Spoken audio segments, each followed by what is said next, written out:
Reach Out Recovery Podcast. Here, I'm Grace Fraga and my co-host Lindsay Glass. How you doing, Lindsay? I'm pretty good. Thanks, Grace. How are you? I'm good. I'm good. I today we're going to talk about the loneliness epidemic, which Mhm. is a really interesting topic because it is real. And I want to ask the audience something, and I want you guys to really sit with it before I move on. So, when was the last time that you felt truly seen by another person? Like not liked on Instagram, not like texted back in 2 minutes, or not being in a group chat. That's not what I'm talking about. I mean, seen, really seen. The kind of scene where someone gives you their full attention, looks you in the eye, and you feel it in your body. This person understands me. And if that question is hard to answer, you're not alone. No, certainly not, because today we're talking about loneliness and the really deep kind. This is not the kind that you just kind of feel when you've been on your own for a couple days. This is the loneliness that haunts your soul. That's what we're talking about today. So yeah, not sitting alone on a Friday night, even when you're sitting with people and you still feel alone. So early in this episode, we're going to explain why loneliness hits the brain like it's physical pain. Mhm. But stay with us the whole time because we're actually going to share some conclusions of the longest happiness study ever conducted. It's an 85-year Harvard study. And that's kind of fun. And what they discovered about what actually makes a good life may completely change how you think about recovery, success, and connection. So, welcome to Reach Out Recovery. This is our podcast, the show for people doing the brave work of getting sober, staying sober, and building a life that actually feels good to live. So, join us today as we talk about the quiet epidemic that nobody warned us about. Absolutely. Yeah, nobody did. And, do you feel lonely? Like, I don't feel lonely. I like my own company. Yes, I'll tell you what happened quickly to open it up because I think it's really important for people who listen to know that we write and we talk about these things because we go through them ourselves. So I actually posted an article this week on Reach Out Recovery. I'll put it in the comments about the loneliness epidemic, and I put some great stats in. According to the World Health Organization, 900,000 people die a year because of loneliness. Oh, wow. Yeah. So I was lonely living in Los Angeles, Yeah, which well, it's is a very lonely town. It really it's is. right. So ironic. I'm living in one of the biggest cities in the country, and I was really, really painfully lonely. Yeah, So I had work, I had some people I knew, but I couldn't figure it out. So I made a major life change last summer, Grace, and I moved I know. from Los Angeles to Sarasota, Florida. Where you Um, have family too, which makes it yes. easier to be connected. Is your dog crying or whining or something? No, it's birds. It's birds. Well, Yeah, tell her to stop. I know. I'm sorry. It's like No, screeching birds. I know. So, I thought it was the puppy, but no, no. it's the birds. Okay. Yeah. Yeah. You have community. It's very important to have community, I think, and not just family, but like, Mhm. I moved to Spain, Yeah.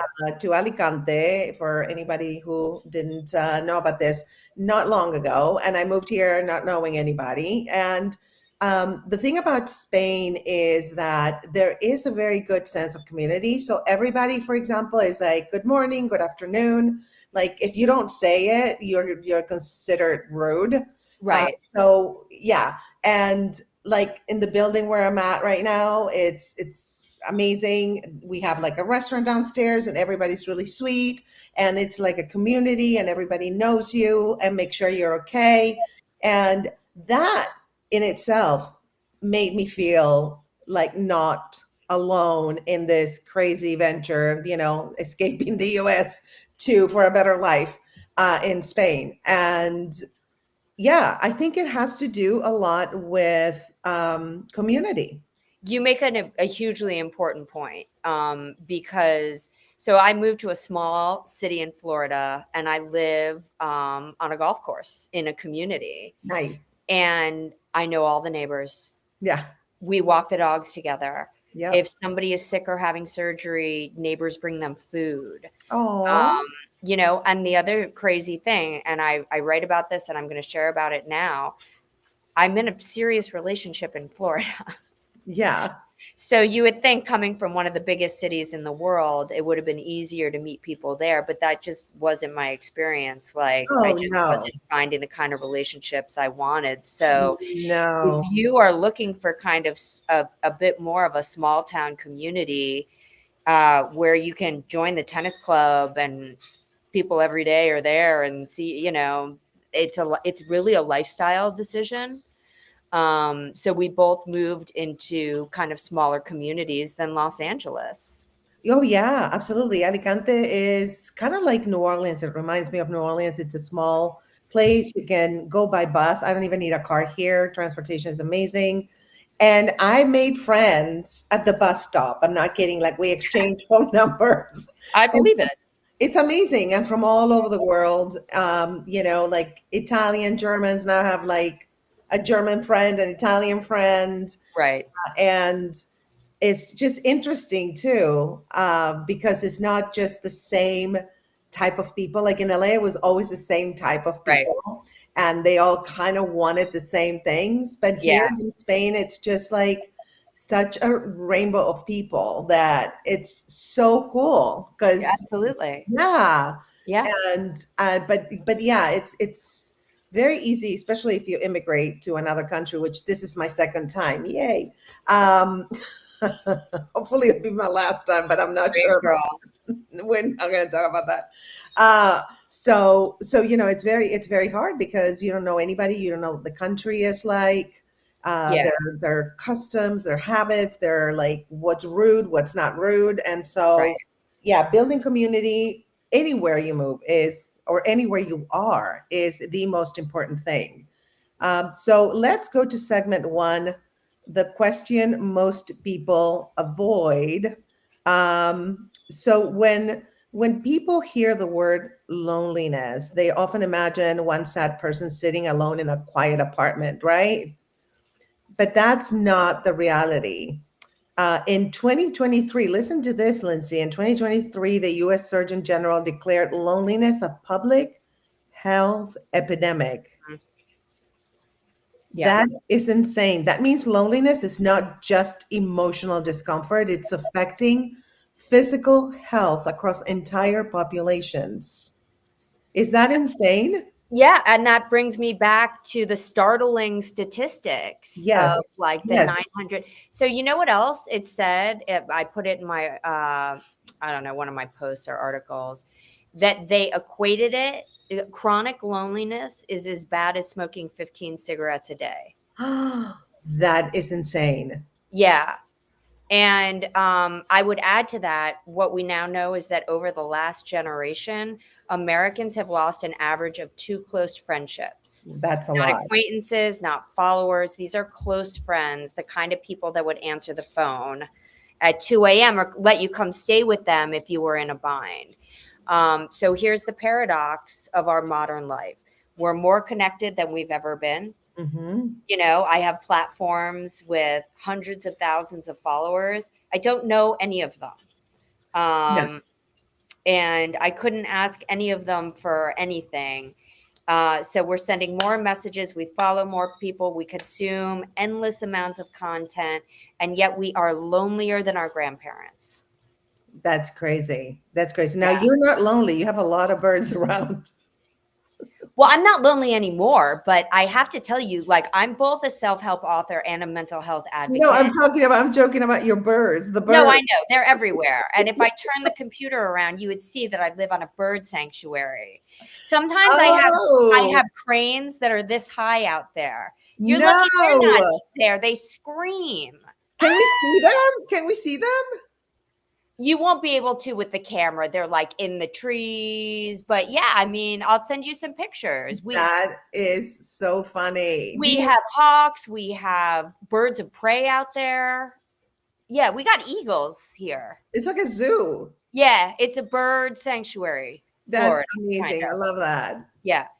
Um, I don't know what I was talking about. Well, we're talking about how we are surrounded by more people like online, but Mhm. still we're more lonely than our grandparents. And Right. so what happened? Part of it, I think, is structural. Communities that used to create natural connection have been slowly disappearing, right? Like Totally. like church groups, I don't know, civic organizations, local clubs, neighborhood communities, union halls, bowling leagues. I mean, the casual social fabric that once tied people together, it's like gone. So So, remember the 70s roller skating rink? Remember growing up? So I'm a child of the 90s. I grew up yeah, in the 90s, really. We didn't have cell phones. Like, if you wanted to know what was going on, you had to leave right. your house and go see the people, Yep. or it's just extraordinary. So everything it's crazy, because I think the young people really don't understand. When we were growing up, I had to go to Sunday school, I had to go to ballet class, I had to go to Yeah. all of these things because Yes. there was your parents weren't going to let you sit home and scroll. No, absolutely. Well, no, there was nothing to scroll. Yeah. Yeah, we didn't have that. No. Um, so I think part of it is also the pandemic, which didn't create loneliness but magnified it dramatically. And I also think that part of it is social media, which often gives us the appearance of connection without the depth of a connection with someone else. But here's something important: if you feel lonely, it is not because you are defective. It may simply mean that you're a human in a world that has quietly dismantled many of the structures that once made connection easier. But do you know what the good news is, Lindsay? What's the good news? Connection can be rebuilt. Can I want to say something. You sparked Yes. something in there. I was just talking with my mom a couple days ago that she really feels that her life has never rebuilt post pandemic. Really? I think if you're a person who is older, like a senior older, Yeah. that between both getting older and the health risks and everything else, I think it broke things down in a way that wasn't rebuildable. Yeah. I think they got out of the habits of going to their clubs and their groups. I know that 12 step is not the same. More people go to online meetings now than True. in person. And I have to say, there's something to be said for in person A meetings. 100%. Like I'm telling you, here in LA, I was very disconnected. I had my group of friends and everything, but I was more like wanted to stay inside and didn't want to go out. And here in Spain, I want to go out. I don't know what it is. People are more social. It's more like old world, Yeah. literally. Yeah. And they still, of course, everybody's on their phone and everything, but it's not like in the US. I know. And people go like there's a cafe downstairs and it's older people and they smoke. Everybody smokes here and they live to be 100. Don't ask me why. I have no idea how they do it. And they're like they're smoking. It's like they're like 102. Yeah. But they're like all the older people, like they go downstairs and they all meet. It's always the same people and they meet, they go for coffee, they chat, they tease each other. And I think that that keeps them actually living longer. I do too. Yeah, Absolutely. No question. a hundred No question. percent. But there's more community here, even with they had the pandemic too. But I think because they are family oriented, but they also are independent. Next Yeah. time go inside, girl, because the birds are distracting me too. I'm so sorry. Okay. No, they're distracted. I have ADHD, so I all I can hear is the birds. It's okay. We'll just do it inside next time. But okay, so let's go to the loneliness epidemic. Did I put the okay? Well, that was what we talked about. We talked about the loneliness epidemic just now. Yeah. So let's talk about the biology of loneliness. Okay. Okay, good. All right. So go ahead. What's going on with that? We did some research here.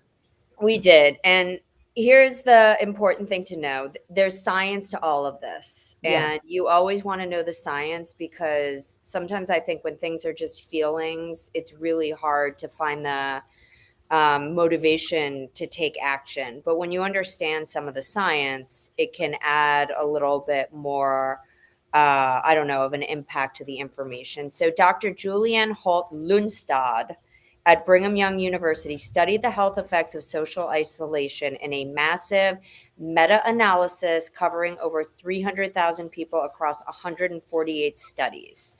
Okay. Her findings were stunning. Weak social connection significantly increases the risk of early mortality. See, that's exactly what we said without even knowing the scientific part. Yes. So, in other words, loneliness is not just uncomfortable, it's dangerous. Mm-hmm. Um, Research suggests loneliness can be as harmful to the health as smoking. Remember, I said the 15 cigarettes a day, Yeah. obesity, or lack of exercise. Yep. And the brain plays a huge role here.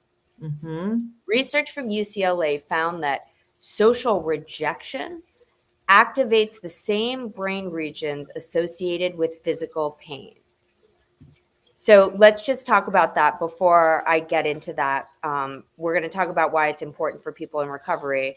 But have you ever been rejected or like shamed and it felt like physically painful to you? Yeah, absolutely. Absolutely. I felt physical reactions to it. Yeah, me too. I think that Yeah. rejection, feeling ashamed, it is the quickest thing for me to put me into an uncontrollable like shame spiral. Oh, wow. Yeah. So, But it depends so who rejects you. Like if I'm doing a live on YouTube oh and yeah, the trolls are like trolling, yeah. I'm laughing. I think it's funny. It doesn't produce any reaction at all. But if it's somebody I care about or somebody that I didn't expect them to say whatever they said or reject me, yeah, that, but the trolls, no, they're actually cause laughter. See, I'm kind of the opposite. When strangers don't like me, I'm like, why don't they like me? And when it's my friends or family, I'm like, there, I'll get over it. It's cool. Like whatever. That's funny. So we're like the opposite. That's hilarious. Okay, so this matters really deeply for people in recovery. Yeah. This is reach out recovery because addiction often thrives in isolation. Right. And I was writing about this earlier. It's really important for people in recovery not to get too lonely. So, Mhm. researchers and addiction specialists point out a powerful truth that addiction actually grows in the environment of disconnection. Ah, This so is why support groups exist. well, but like the people in the cafe downstairs, they drink and smoke together. So I don't know. It supports actually addiction. Well, I would say this. Probably none of them have like are I don't know, maybe some of them are alcoholics, but I think they also have a healthier relationship to With alcohol. Yeah, they do. I So, think so. I would say Mhm. this, we're going to give them a pass. The And people just downstairs, yeah. yes, and just say that what's important to know for people in recovery that recovery grows and is the strongest when you're in environments of connection. Yes. Um, so that's really important. When people stop using substances, something really interesting happens. And you stop numbing, the numbing disappears, the nervous system wakes up and turns back Mm, on, and the need for connection grows much, much louder. Also, you need like support and yes. people motivating you, meetings, shared stories, seeing the same faces every week. And this is how your nervous system begins to recognize safety again. And safety is the soil where connection grows, Grace. Yeah, that's very important, and especially as an immigrant, often immigrating to other countries. Um, you have to feel safe, and like I feel safe when people know I exist, for example. Like if they text me and I'm not responding, then I'm not well, for example, because I'm a fast responder. So when I Right. first moved here, like the host from the Airbnb was amazing.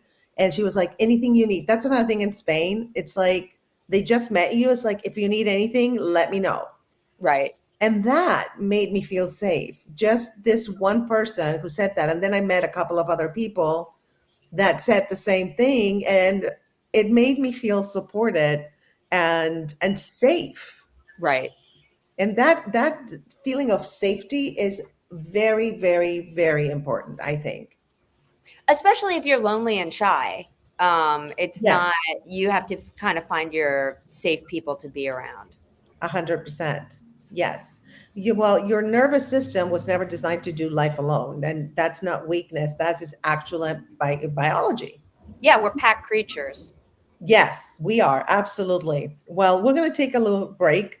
And when we come back, we want to share some listener stories because statistics are powerful. But sometimes the most powerful healing happens when we hear our own experience reflected in someone else's words. So stay with us.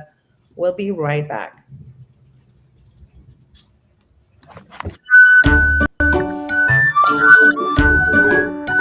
Grab a glass, sit your mistakes down, honey, and let's see if they're your soulmate or your symptom. So remember that the woman must be complimented. Like actually, she loves compliments that I give her. And you must say things like, you have lit me up like a bolt of lightning from the sky that starts a house. Ready for some tips that are as bold as my lipstick and as sharp as my wit? Psychic Priscilla, they call me the seer that doesn't see. But I see, I see. I don't see that much. Hey there, golf lovers! It's your favorite unicorn with a horn for golf and a mind for mischief.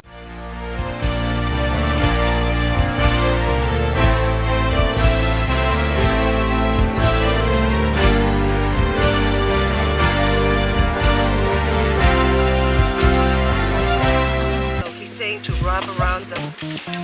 Okay, is this correct, Jose? Is it okay? Yes, perfect. You're the best, Grace. Oh yeah, keep going, keep going.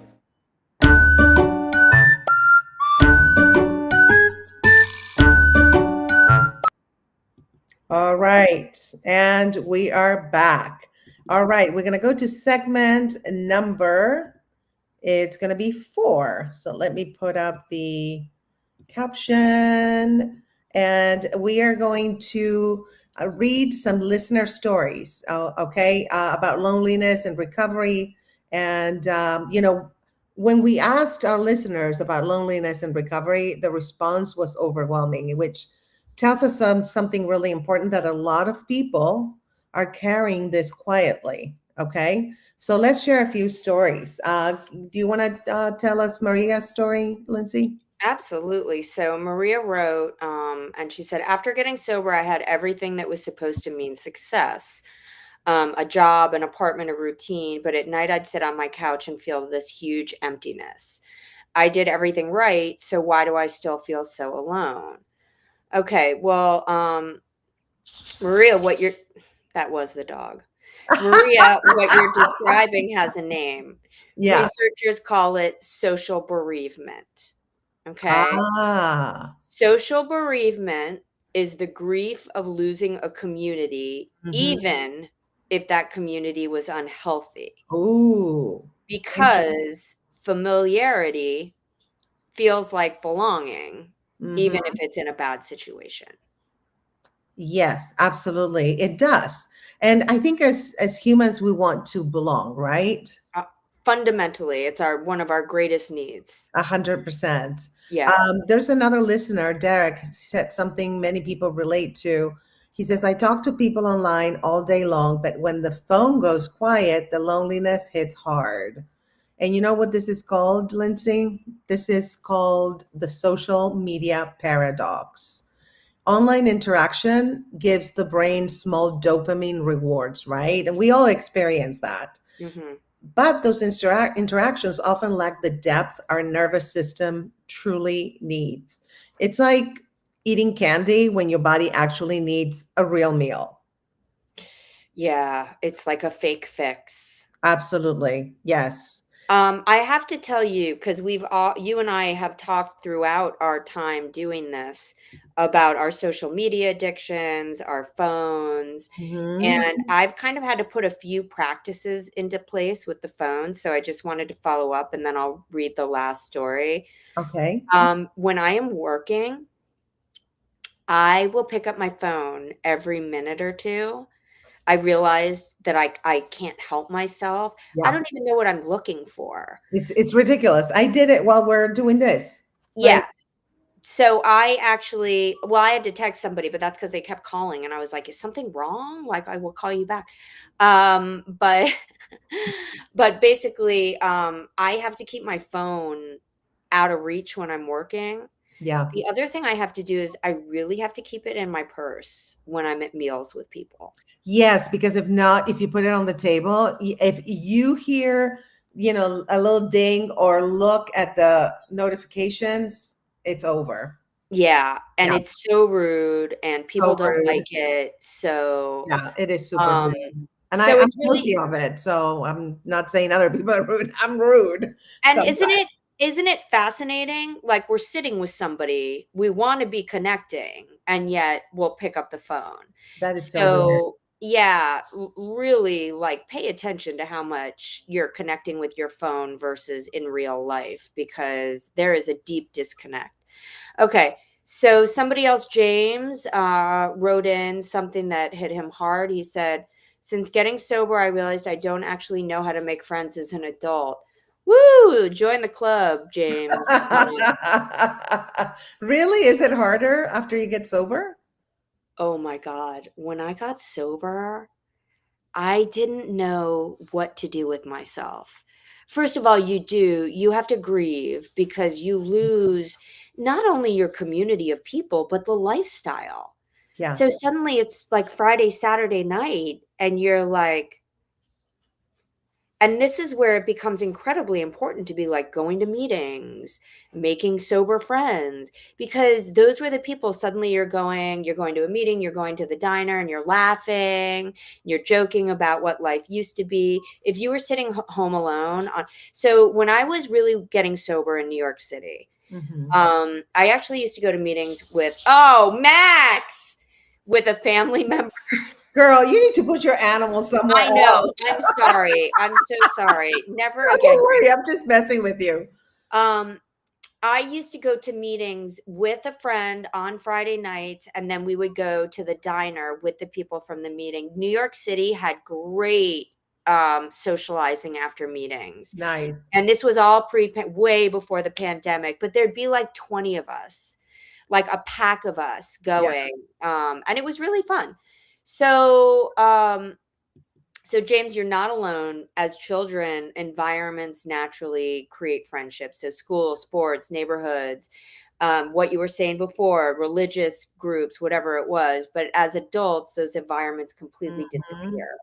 And you have to intentionally create them, which very few of us were taught how to do. Yeah. So, um, And there's opportunities to make friends everywhere. Like I told you before, like I'm making friends at bus stops. well, that's interesting. I wouldn't recommend that everywhere. I know, but in Spain, a lot of people don't have cars because it's so Yeah. easy. It's a small city and it's easy to take public transportation. It's clean, it's cheap. And no, it's like this woman was an Italian. She was like, "Oh, I have like a huge house in South Africa. You can come, to South Africa and it's beautiful. I have a pool and this." And I'm like, "That's somebody I'm meeting at a bus stop." It's crazy. Or in the elevator. Like I live in a huge building and in the elevator I'm meeting people and talking to people and then we go for coffee at the cafe downstairs. I mean, I'm learning how to make friends in a whole different way here in Europe. Okay, I'm gonna add a few that I put in my articles and my posts. Okay. Absolutely, group classes. Yeah. Absolutely, any kind of Hmm. group class that interests you. Yes. Um, Clubs, book clubs, art Yes. clubs. Find people with similar interests. I have a friend down here in Florida. She met her boyfriend at a meetup. That's what I was going to say, meetup. I've been looking at them here in Alicante, and there's a lot of stuff going on, Yeah. like really cool stuff. Or, like you were saying, take a class, a group class. I was looking at vegan cuisine, and I Mhm. found a restaurant that does classes like on a monthly basis, like small classes. I'm like, I can learn how to cook some more vegan food and make some friends that are like minded too. Absolutely, and if you're shy, book clubs, movie clubs, even Yeah. online. Now obviously we wanna connect, but the point is just to show up somewhere every week Yes. or every month. In person. Yeah, yeah, You know, but for it's those so different. It's so different. the only thing I wanna add is for people who are remote Yeah. or live in places where these things don't exist, Hmm. because again, like, I remind you, I'm in Sarasota, there's still a lot to do, but Yeah. not everything you can find in LA. Of course. Same in Alicante. So There's not the variety you can find in LA, which is a paradox because you never feel lonelier than when you're in LA and crazy, there's so right? much to do. Yeah, I think it's because everybody, it's a culture of like, what can you do for me? yeah, It's an exchange culture where, like, being here, it made me realize how much of an exchange culture LA is. yeah, Because here it's like they don't care. They don't even care where you're from. They don't even ask you where you're from. They don't care. They don't care what you do for a living. For example, they just like you as a person. Like they like your vibe or whatever, which is a novelty. Living having lived in LA for such a long time, it is an right. absolute novelty to me. It's I forgot about that kind of human connection, which I dig. And my channel is about joyful living. So Right. joyful living actually doesn't mean pretending that you're never lonely. It means learning how to rebuild connection. And we're going to go to another little break, and we're going to show you a video. And when we come back, we're going to talk about something extremely important: what actually works when rebuilding connection. Not vague advice, not cliches, real research based actions you can take starting today. So stay with us. We'll be right back. Not getting along with your mom or your daughter, it's a unique kind of heartbreak. The strain can seep into every corner of your life. Your peace, your confidence, your other relationships can all suffer. The silence on holidays or days like Mother's Day, it's deafening. But healing is possible. I know because I've done it. And if reconciling isn't an option, healing, relief, and understanding are still possible for you. My book, The Mother-Daughter Relationship Makeover, offers 4 transformative steps to guide your journey. With revealing your backstory, you can uncover the roots of your relationship dynamics. With exploring your emotional and behavioral landscape, you can understand the patterns that shape your interactions. With discovering your triggers and repairing the damage of trauma, you can identify pain points and learn strategies for healing. And in step 4, you can either commit to the relationship you want or the new life you want by defining and pursuing the connection you aspire to have. See, here's the thing. No matter what your story, you deserve happiness and healing. And this book and 4-step process will help you get there. All right. So make sure you guys, you like, subscribe, comment, and share. Subscribe to our channels, Reach Out Recovery and the State of Grace Fraga.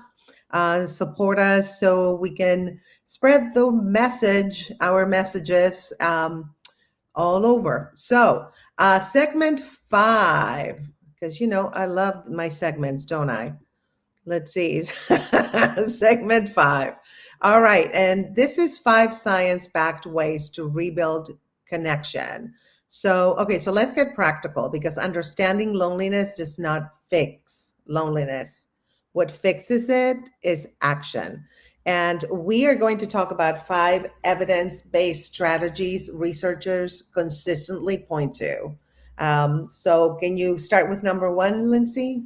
I want to start with number 1. Okay, go for it. So, Yeah, I'm going to reiterate that. You have to treat loneliness. You have to treat it like we treat depression, we treat anxiety, we treat other things. You can't just hope it's going to go away. Right. So, number one, the proximity rule. Psychologist Robert I don't know how to say this. Zajonc Vaughn, I don't know. Dijon discovered the mere exposure effect. Simply seeing people repeatedly builds Mhm. familiarity. Going to your cafe, That's seeing the right. people in the elevator, seeing people at the gym class. Mhm. Um, and familiarity builds trust. This is one reason recovery meetings work so well. You see the same people week after week. Belonging grows through repetition. Absolutely. And as humans, we do have to feel like we belong somewhere, Mhm.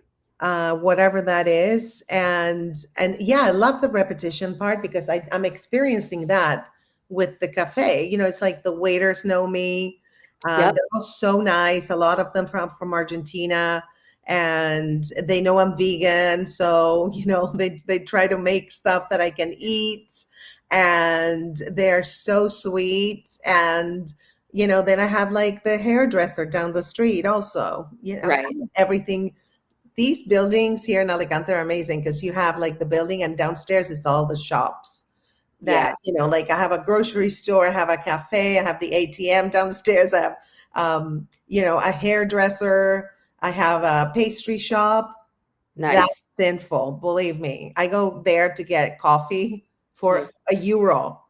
Better than Starbucks, girl. And then big pastries for like €1, 25, like a big, I know. And fresh bread also. Mhm. See, that's another thing, girl. I'm telling you, it's almost like, I know, like when you go to something like here, like this community, where it's really a community, everybody knows each other, everybody likes each other, and you know, you can get like fresh things. It's not like you have in LA. I remember I had to go to Starbucks and drive to Starbucks, or and Right. I'm not promoting Starbucks, but you know, you had to drive somewhere or whatever. Here it's like you walk to all the things that you need downstairs. And so all the communities are kind of built that way. All these big buildings have like a cafe downstairs, they have shops. And so that's why I'm telling you, you don't need a car, which actually makes your life better because being in the car, you are isolating yourself from other people. Where if you walk, you meet people, you know, or I'm telling you, I'm meeting Yeah. people walking or in the bus stop or at the bus, in the bus. I'm talking to people in the bus.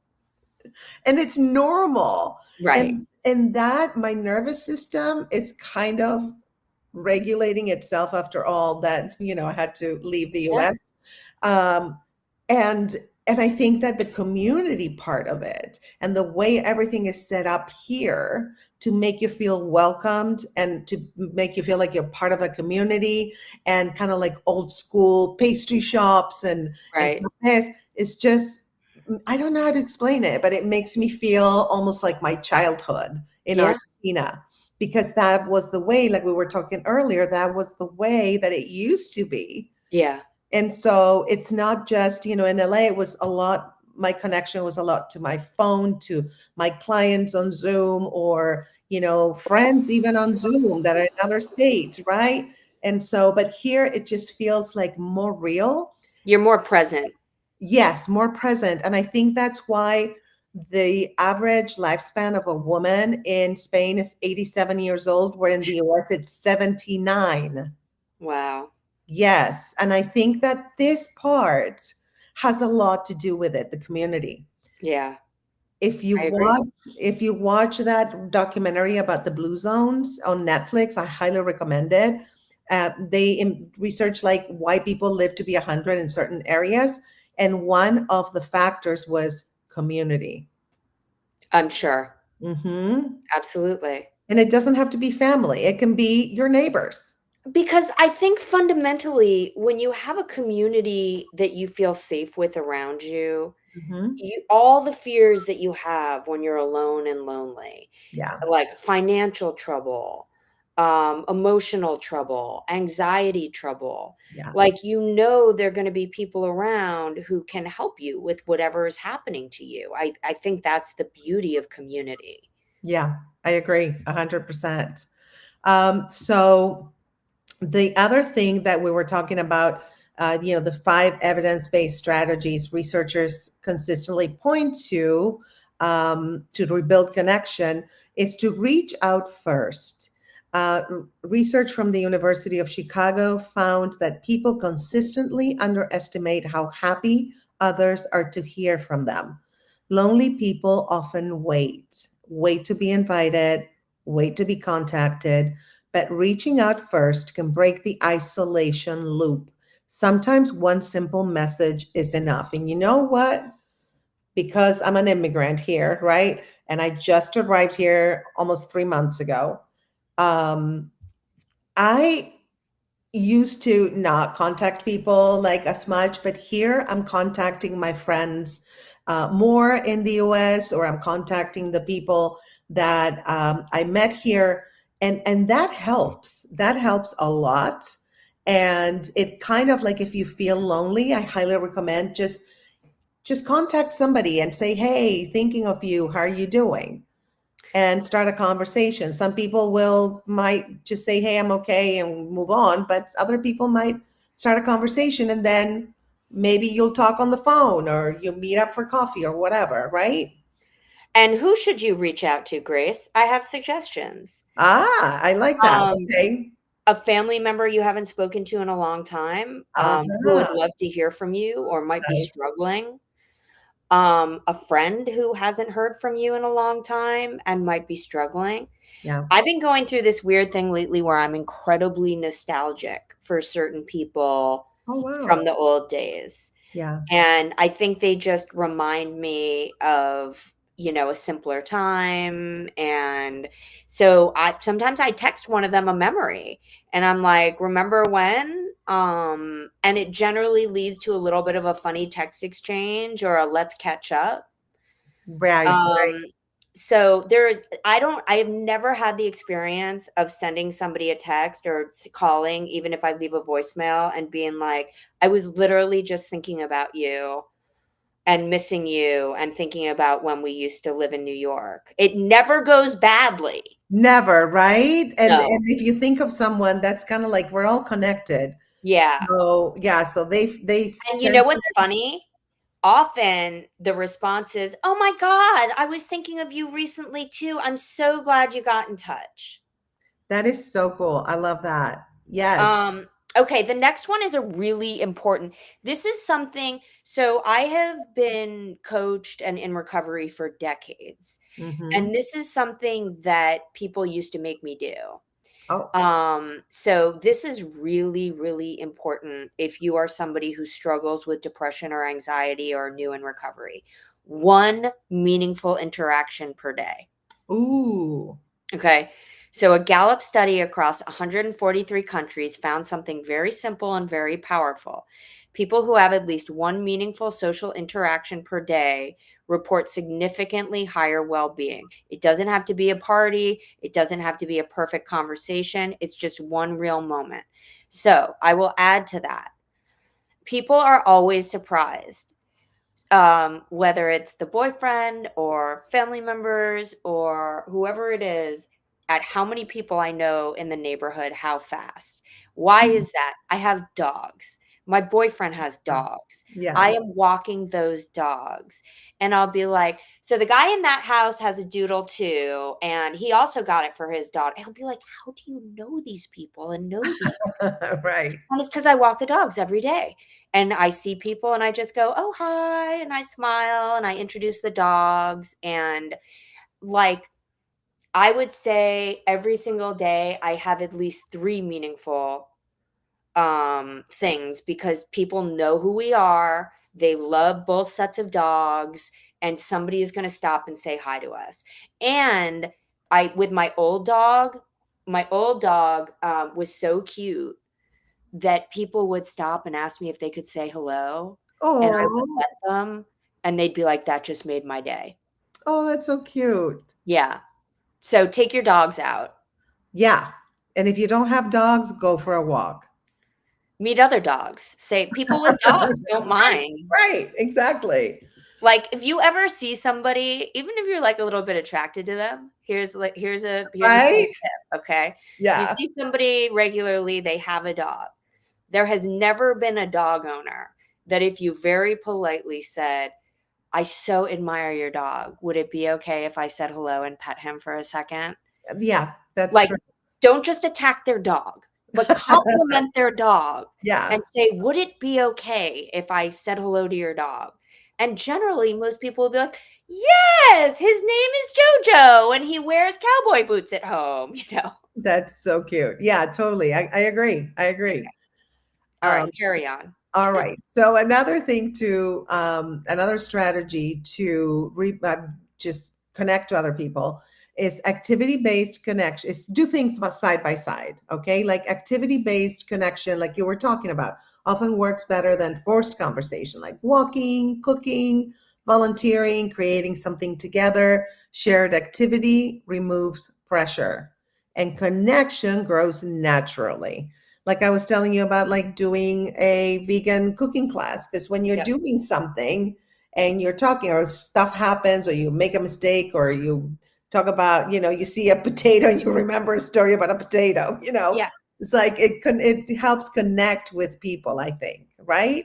And I'm going to bring up volunteering because I've been Uh-huh. in Rotary and other organizations. And when I was actually president at Rotary, it was the busiest year of my life. Ooh.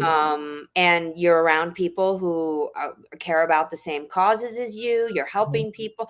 There isn't a calendar built into joining those service organizations. So if you want to meet people, make the world a better place, and have more to do than you know what to do with, join a service organization, Yeah. whatever it is. Kiwanis, Rotary, Girls Inc. We have stuff down here where they teach them how to play golf, the little kids, Nice. and just get involved with those people, because you will be having events, you will be setting up, you will get to know people whether you like it or not. Absolutely. And in the Blue Zone documentary, that was another thing, like having a purpose in your life, people that are not working anymore or whatever, if they volunteered and helped other people, that gave them a sense of purpose. That's Absolutely. why they get to live longer. People that don't Mhm. have that sense of purpose, they just feel like, why am I here? Yeah. Yeah. So absolutely. All right. You want to just go with the fifth and last one? Micro connections matter. Hmm. What is a micro connection, you ask? Well, research from the University of British Columbia found that even brief interactions with strangers improve well being. Talk about your meeting people at the bus stop, the Yeah. barista remembering your order, the neighbor saying hello, the cashier making a joke. This is me with the dogs. These Yeah. small moments of human recognition matter more than we realize. And by the way, to this day, most people still don't know my name, but they know the dogs' names. Yeah, I hear you. So, all right, we're going to do one more quick break. And then when we come back, we want to share the conclusion of that 85-year Harvard study. I don't know. Do you know what? Being in Spain, my English is suffering. It's like I'm using different muscles of But my. is your Spanish getting better? It Oh, it's didn't getting need to so get much better. better. Oh my Yeah. gosh, I'm recovering Spanish. Yeah. The insight that may change how you measure whether your life is actually getting better. All right, so last video that we're showing you guys.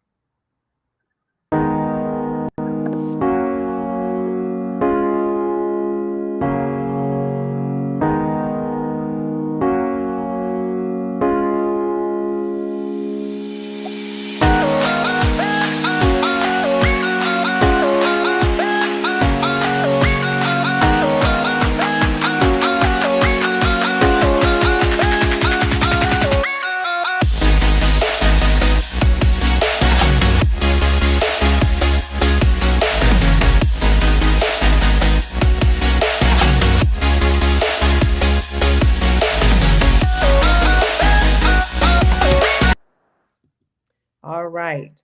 So we're going to go to the last segment, which is the 85-year happiness study.